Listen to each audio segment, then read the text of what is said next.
दुखवा के साया कब हटाई बुए माई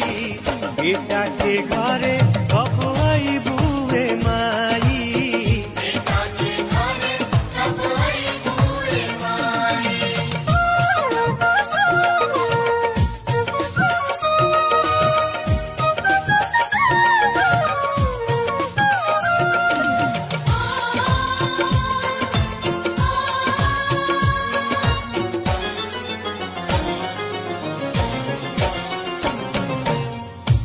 जी हमार जेना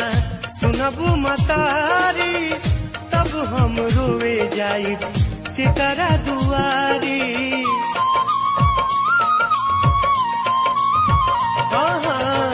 और जी हमार जेना